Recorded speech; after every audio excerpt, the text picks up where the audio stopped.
हिरण्यवर्णाम् हरिणीम् सुवर्णरजतस्रजाम् चन्द्राम् हिरण्मयीम् लक्ष्मीम् जातवेदो महावह ताम् महावह जातवेदो लक्ष्मीमनपगामिनीम् यस्याम् हिरण्यम् विन्देयम् गामश्वम् पुरुषानहम्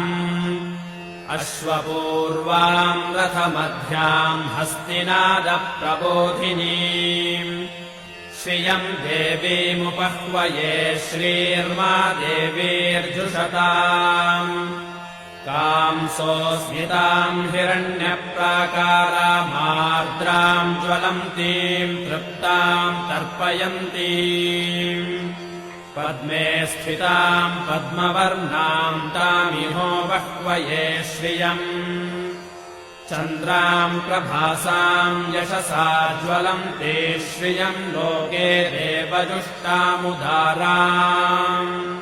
ताम् पद्मिनीमेम् शरणमहम् प्रपद्ये अलक्ष्मीर्मे नश्यताम् त्वाम् वृणे आदित्यवर्णे तपसोऽधिजातो वनस्पतिस्तव वृक्षोऽथ बिल्वः तस्य फलानि तपसानुदन्तु मायान्तरायाश्च बाह्या अलक्ष्मीः उपैतु माम् देवसखः कीर्तिश्च मणिना सह प्रादुर्भूतोऽस्मि राष्ट्रेऽस्मिन् कीर्तिमृद्धिम् ददातु मे क्षुत्पिपासामलाम् ज्येष्ठामलक्ष्मीर्नाशयाम्यहम् अभूतिमसमृद्धिम् च सर्वान्निर्नुद मे गृहात् गन्धद्वाराम् दुराधर्षाम् नित्यपुष्टाम् करीषिणीम् ईश्वरेगुम् सर्वभूतानाम् तामिहो वह्वये श्रियम् मनसः काममापूतिम् वाचः सत्यमशीमहि पशूनाम् रूपमन्नस्य मयि श्रीश्रयताम् यशः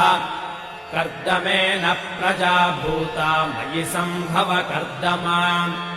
श्रियम् वासय मे कुले मातरम् पद्ममालिनीम् आपसृजन्तु स्निग्धानि चिक्लीतवस मे गृहे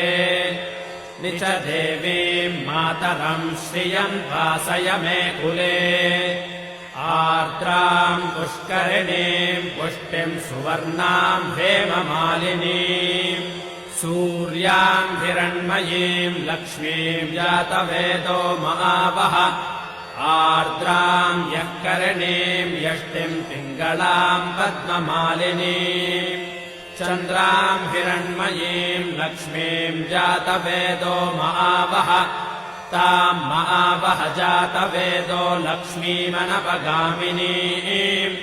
यस्याम् हिरण्यम् प्रभूतम् गावो दास्योऽश्वान् विन्देयम् पुरुषानहम् महादेव्यै च विद्महे विष्णुपत्नी च धीमहि तन्नो लक्ष्मीः प्रचोदयात्।